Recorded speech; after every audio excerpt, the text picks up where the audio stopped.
ಈಗ ವಿಧಾನಮಂಡಲದಲ್ಲಿ ಅಧಿವೇಶನ ನಡೀತಾ ಇದೆ.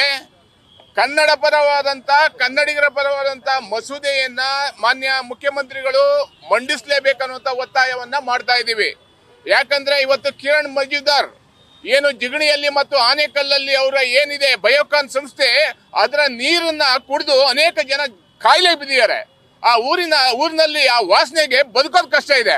ಆದ್ರೆ ಇವರಿಗೆ ನೇರವಾಗಿ ಫ್ಲೈಓವರ್ ಬೇಕು, ಕರೆಂಟ್ ಬೇಕು, ರಾಜ್ಯ ಸರ್ಕಾರದಿಂದ ಜಮೀನ್ ಬೇಕು, ನೀರ್ ಬೇಕು.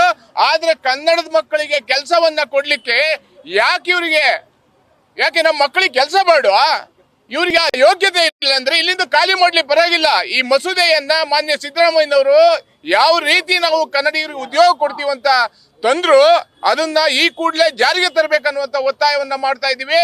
ಒಂದ್ ಪಕ್ಷ ತಾರದೇ ಇದ್ದ ಪಕ್ಷದಲ್ಲಿ ಕರ್ನಾಟಕ ರಕ್ಷಣಾ ವೇದಿಕೆ ಇವತ್ತು ರಾಜ್ಯವ್ಯಾಪಿ ಹೋರಾಟವನ್ನ ಮಾಡ್ತಾ ಇದ್ವಿ. ಮುಂದಿನ ದಿನಗಳಲ್ಲಿ ಬೃಹತ್ ಪ್ರಮಾಣದಲ್ಲಿ ರ್ಯಾಲಿಯನ್ನ ತೆಗೆದ್ರ ಮುಖಾಂತರ ITBT ಮತ್ತು ಬಯೋಕಾನ್ ಸಂಸ್ಥೆಗಳ ಮುಂದೆ ಬೃಹತ್ ಪ್ರಮಾಣದ ಹೋರಾಟವನ್ನ ಮಾಡಬೇಕಾಗುತ್ತೆ ಅನ್ನೋ ಎಚ್ಚರಿಕೆಯನ್ನು ಕೊಡ್ತಾ ಇದೀವಿ.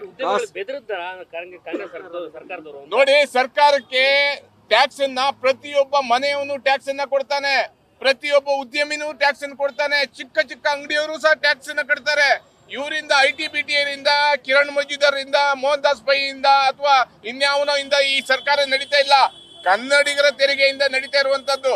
ಇಂಥ ಸಂದರ್ಭದಲ್ಲಿ ಇಂಥ ಉದ್ಯಮಿಗಳಿಗೆ ಯಾವುದೇ ಕಾರಣಕ್ಕೂ ನಮ್ಮ ರಾಜ್ಯ ಸರ್ಕಾರ ಬೆದರಬಾರದು ಅನ್ನುವಂತ ಒತ್ತಾಯವನ್ನ ಮಾಡ್ತಾ ಇದ್ದೀವಿ.